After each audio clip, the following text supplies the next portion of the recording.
Academy of Art University's KR News is next. Coming up, the danger in using certain kinds of detergents. A new way of knowing more background on the fruits and vegetables you buy and eat. A preview of the International Auto Show now open in San Francisco. And to get you into the Christmas spirit, a visit to the Dickens Fair. All that and more coming up on KR News.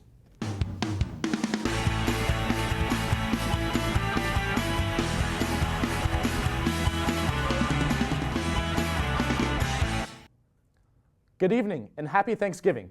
Thanks for joining us. I'm Daniel Skinner. And I'm Vanessa Garcia. Here's what we're working on this evening. San Francisco's tap water is about to change. San Francisco's Public Utilities Commission started digging in and around Golden Gate Park to create underground flow. They want to increase the water supply for the next 2 years because of the drought. Even though local water is not considered the purest water compared to the Sierra runoff normally used in the city, officials say that the underground reserves are clean enough and tasteful. It would also be blended with Hetchy water in small doses. The agency also assures the same taste and color. Used simply to lubricate the palate, water is usually not a huge source of controversy here in San Francisco because of the new plan. Currently, the city of San Francisco's source of water comes from the Hetchy Reservoir located high up in the Sierra Nevada mountains. In anticipation of the changes, the San Francisco Chronicle assembled a panel of food critics to see if they could taste any differences between the current water sampling and the new proposed water sample and regular bottled water. The conclusion, the distinctions between the different samples were slight and undetectable. Our next story may be of particular concern to parents. KR News reporter Molly O'Brien has a report on safety problems surrounding those colorful packets of laundry detergent pads. Since the introduction of liquid laundry detergent pods in 2012 through the end of 2013, more than 17,000 kids under the age of 6 has been hospitalized or sick from ingesting or squirting the liquid into their eyes or mouth, researchers reported. Critics say that the brightly colored packaging of the pods too closely resembles candy or teething toys, confusing small children. In particular, with laundry pods, we've seen kids have more severe toxicity than with other formulations of laundry detergent. It's very important for parents to keep these out of reach of children. They could easily be grabbed by a small child and put in the mouth, and they do pose a certain amount of risk for toxicity. The first thing to do is to remove it from the child's mouth. They can always call poison control, and our number is 1-800-222-1222. Is the child having any vomiting, coughing, or choking, or are they having any drowsiness or lethargy? And if they're having any symptoms like that, we will refer them into the emergency department. Although the pods are a less messy alternative, liquid detergent may still be the safer route when you have small children around. Having a 15-month-old, you definitely have to be aware of things that you have that are, within reach of your kids, and the new laundry detergent pods are very, very tempting, I think, for toddlers, and something that they could chew on and something that they could potentially be poisoned from. And so I think that, just the regular laundry detergent with the lid that they can't get off, and something that's more child-proof is a much better option. In the spring of 2013, Procter & Gamble, which makes Tide Pods, began packaging the pods in opaque containers as opposed to see-through, and also added double lock latches to the lids, according to LiveScience.com. After these changes, calls to poison control centers dropped by 25%. In 2012, California Poison Control received 133 calls about children and detergent pods. In 2013, that number jumped to 904, and in 2014 again rose to 990 calls. In San Francisco, I'm Molly O'Brien for your Academy of Art, KR News. Poison Control is directing parents to always be aware of where they keep laundry detergent pads and to keep them out of reach of children. Do you ever wonder about the backstory with food you eat, especially when a recall is announced? With foodborne illnesses always being a threat, DNA Trek believes they have a solution. Our own Elise Oldham has the story.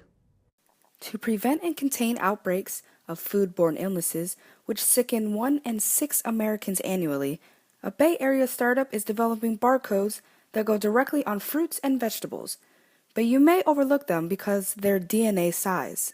Using technology invented at Lawrence Livermore National Laboratory, DNA Trek is creating liquids that contain each a unique DNA sequence. The odorless, colorless, and tasteless solutions peppers the surface of produce or blends into other oils and liquids with a generic bar code that can be identified by a special machine. Yeah, I think it's a good idea. I mean, the sooner the better. Barcodes, I think they're pretty good, because if you don't have the barcodes, you have to go through a whole lot to get them and get the information changed on it. But as far as children's safety, I think that should be first. Yeah, I think it's a good idea. The sooner the better. The technology could solve the enormous challenge of tracking out old outbreak sources, the place where food items are grown, packed, and shipped. The stickers were a choking hazard, and I think that, having a spray-on barcode, as long as it's non-toxic, would be a good thing. After large-scale tests that are set to begin next year, DNA Trek believes that its tool will emerge as a powerful weapon against foodborne illnesses. The Food and Drug Administration has now approved a new invention. Instead of using your old barcode, consumers can now scrub off any surface of their fruit, and all the information they would need will be right there. The company suggests that its barcodes may have come in handy in 2012 when an E. coli breakout caused by contaminated spinach left 13 people to be hospitalized. I'm Elise Soldem for Academy of Art University's K-Art News. We can expect to see these DNA barcodes by next year. While you're at home this Thanksgiving, the Environmental Protection Agency wants you to stop wasting so much food. 34 million pounds of food are thrown away in the United States every year, according to the EPA. These numbers represent 21% of all food produced, harvested, and purchased. This food being thrown away is an estimated $1.3 billion a year when 1 in every 6 Americans face hunger. The EPA launched a campaign this past week to draw attention to the link between food waste and greenhouse gases produced when unwanted food ends up in landfills. The campaign slogan is "Trash is the last resort." Fast food is on a slow decline in America due to various changes, but all the changes start with the growing education of health to the youth. Joey Marchini has more on the story. With nutritional education on the rise, America has seen a slow decline of fast food consumption. Sales of McDonald's in the United States fell 3.3% in the last quarter, and just this year, consumption of soda dropped nearly 12%. No matter what the percent is, health in America is moving in the right direction. I sat down with Laura Marchini, a child care nutritionist, to see what is being done to create healthier eating habits for the younger generation. I would produce menus for them based off those guidelines for each age group. Make sure they're eating whole grains, fresh fruit, fresh vegetables, and staying away from a lot of processed foods. I would also go out to the child care centers and do cooking demonstrations on healthy foods that they might like, to introduce them to new foods that they've never eaten before, and it was really successful. San Francisco has been moving in the right direction for health for a few years now, requiring fast food restaurants to have more low sugar and low salt items on the menu for children since 2011. A lot of schools and counties are more aware of the nutrition guidelines, and we are just more informed of nutrition nowadays versus about a decade ago even. According to the U.S. Centers for Disease Control, in the last 10 years, there's been a 43% fall in obesity among 2 to 5-year-olds. Before, they used to be able to pass ketchup as a vegetable because they would count it as a tomato, and they would be able to count French fries as potatoes. So now the public schools are going away from that, and they are starting to follow the dietary guidelines as well, which is more whole grains and whole foods versus processed foods and a lot of the junk food that used to be really popular. In San Francisco, I'm Joey Marchini for Academy of Art University's K-Art News. Although we are moving in the right direction, more changes need to be made. More than 2/3 of American adults today still remain overweight. Gas prices have plunged another 10 cents a gallon over the past 2 weeks. The average price for mid-grade gas in the U.S. is $3.08. Prices have dropped 88 cents since May, and the decline is to continue. According to industry analysts, the value of the US dollar is rising, along with an abundant oil supply that are helping to drive prices down. The highest price was found in San Francisco at $3.14, while the lowest was in Albuquerque, New Mexico at $2.47. According to the latest travel survey from AAA, Thanksgiving holiday travel is at an all-time high. More than 5.6 million Californians plan to travel. That's the highest level since 2007. Officials say this is a nearly 4% increase compared to last year.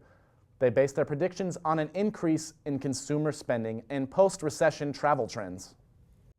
A third Tahoe ski resort is expected to open this Thanksgiving weekend thanks to the natural and man-made snow, along with 2 major resorts that opened last Friday. Ski enthusiasts can expect 3 open chairlifts and 4 new trails at North Star to be open, as well as the Upper Mountain. Ski venues have had a difficult time packing the slopes the past few seasons with lighter than normal snow totals. Most resorts have high hopes that Mother Nature picks up on time for the remainder of the season for some man-made snow. A community volunteer service in Richmond has been trying to help during the holidays by providing more for the needy and homeless. Our own Cody Edmonds has the story. Bay Area Rescue Mission is a volunteer company based out of Richmond, California. Each and every year, they donate bins to separate businesses for people to donate toys to kids who are in need. Volunteers take these bins to the businesses so they can be filled up and collect them when they are done. During the holidays, thousands of people in the Bay Area find these bins from the Bay Area Rescue Mission and donate toys to kids that would otherwise not have anything during Christmas.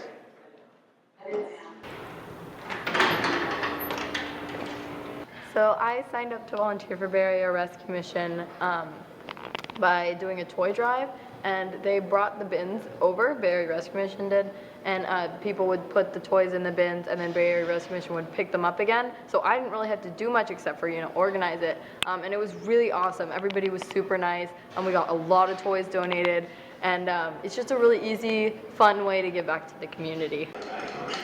Volunteers like Reverend John Anderson tell us why some of the people come to the Bay Area Rescue Mission for help. Well, it helps people who are homeless and who don't have anywhere to go. Some people come and they're destitute, and this is their last place of hope. And our goal is to try to give them some hope when they've been out there in the streets doing whatever it is. Or sometimes it's maybe they've just lost their job and they need some help. And our goal is to help them in that situation. It's just a part of what I love doing. Volunteers and businesses help out the Bay Area Rescue Mission feed these hungry people that are on the streets. They hold food drives and music. Over 100,000 people are homeless during the holidays in the Bay Area. So the Bay Area Rescue Mission is asking for you to do anything that you can to donate and help these people out. In Richmond, California, I'm Cody Edmonds for Academy of Art University's KART News. With hundreds of thousands of homeless in the streets this holiday season, Bay Area Rescue Mission is asking for all the help it can get to provide these people with a great Thanksgiving and Christmas holiday. Traffic seems to be a problem wherever you go. Cody Edmonds is here to join us with his own pet peeve about traffic and one of its consequences. You know what really grinds my gears? When people honk in the city for no reason. Why are you honking at people in front of you? These people think honking is going to somehow magically move cars and or pedestrians out of the way when all it does is annoy everyone who's around listening to it. There's no need. The car is in front of you waiting for someone to cross the street, so you honk at them like that's going to make them run through the pedestrian just because your impatient self can't hold your horses. Nobody should be honking unless there's a green light and the person in front of you doesn't see it.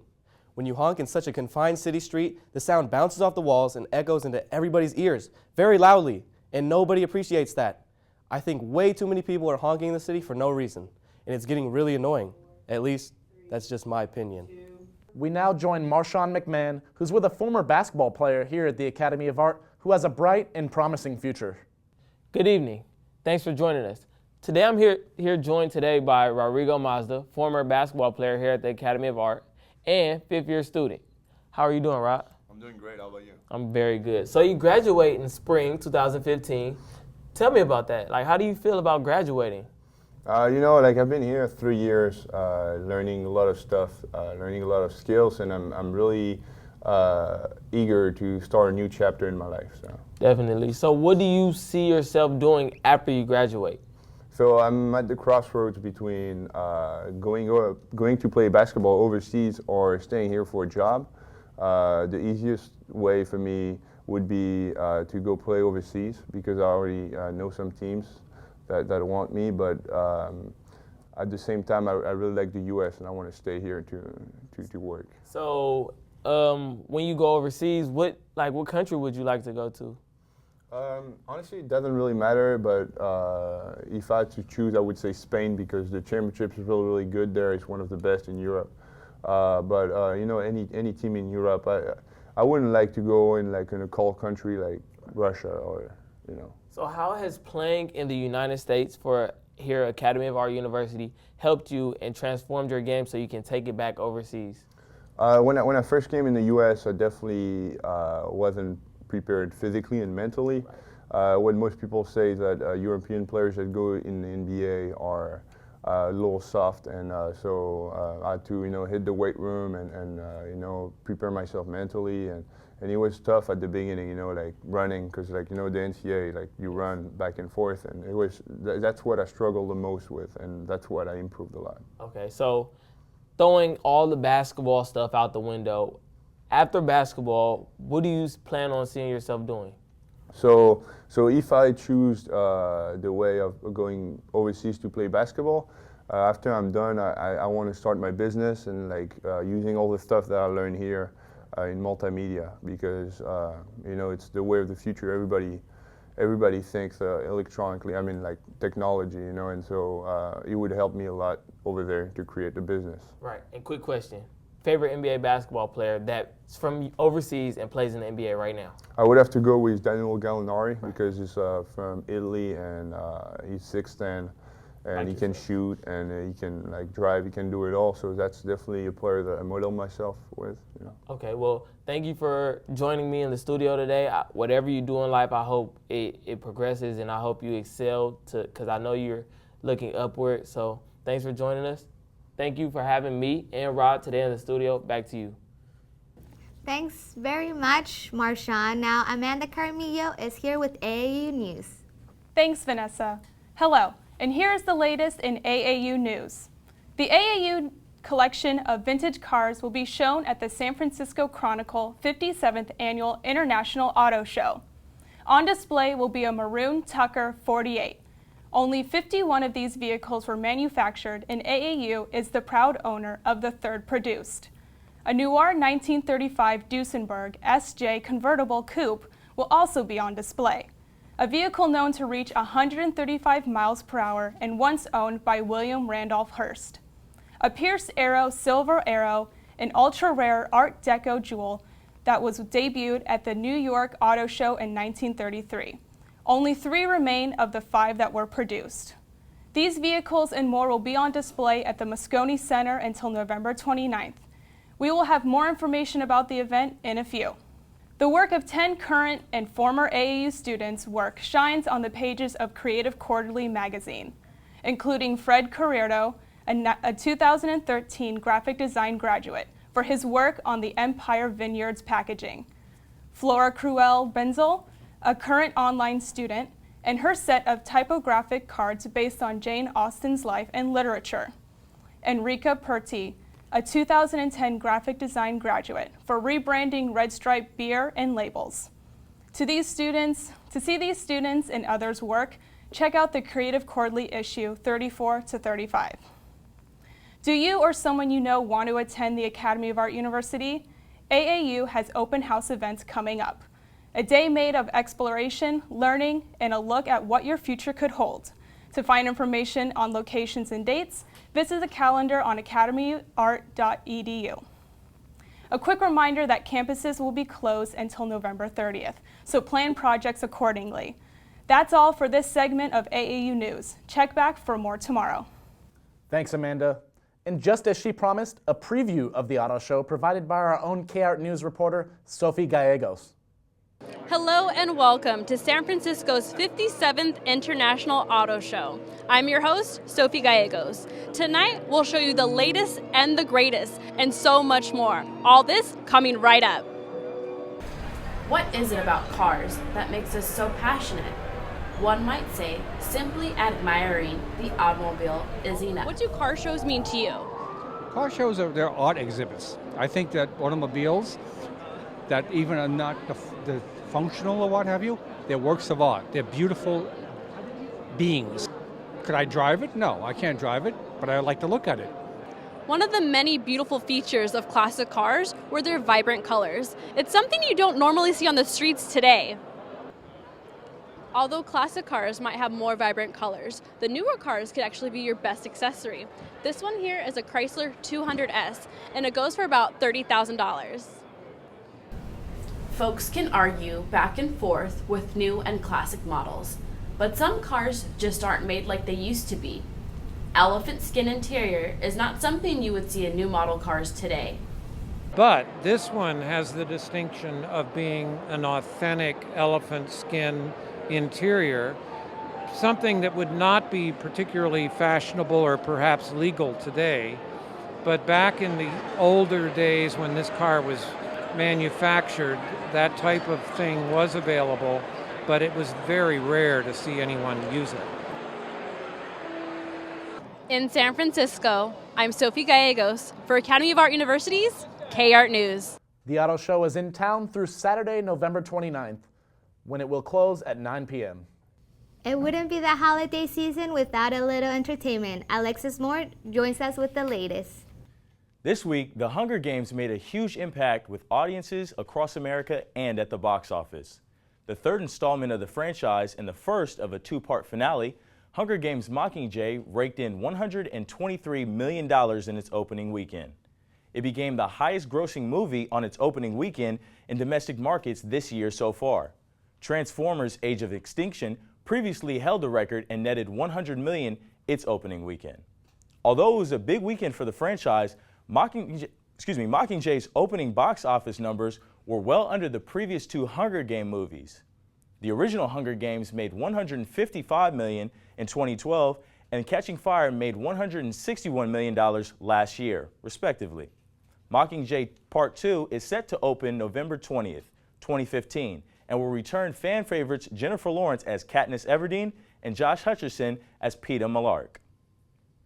Aside from turkey, stuffing, and all the trimmings, movie fans can look forward to a full trailer for Jurassic World debuting tonight. Universal Pictures released a very brief teaser last weekend to hold fans over and build anticipation for the new film. The teaser featured some nostalgia-evoking parts, including a mix of John Williams' classic Jurassic Park theme song while mixing in some of the new. Jurassic World features Bryce Dallas Howard and Chris Pratt and was directed by Colin Trevorrow. It is set to hit theaters June 12, 2015. Let's take a look at the teaser before we actually see the trailer later tonight.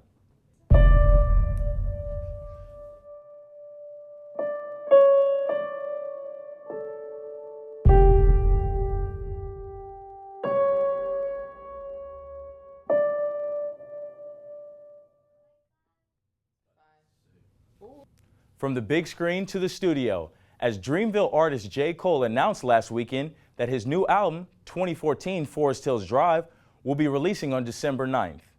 Cole also said that he would not be releasing any singles for the album and that fans will get the full experience on its release date.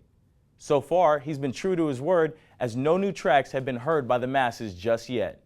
His album will be head-to-head with Lil Wayne's upcoming LP, The Carter 5, which is also scheduled to release on the 9th.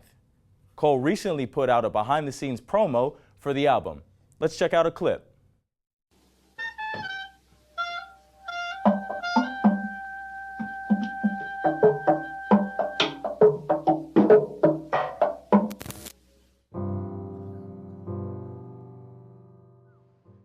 I've gotten to this point in my career and realized that, yeah, I got a lot more dreams and I want to go further, but at the same time, I don't want it if it's at the expense of my happiness, and I don't want it if it's at the expense of my sanity or if I have to become someone who's so out of touch with what's real, the people that love you and the people that you love. And from the studio to the drawing board, as musician turned fashion designer Kanye West is headed to China to reportedly work on his latest sneaker.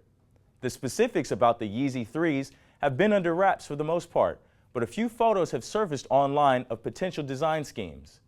Kanye was greeted by plenty of paparazzi at LAX asking a myriad of questions over the weekend. When asked why he was off to China, he responded by saying he was working on the Yeezys, the name of his shoe.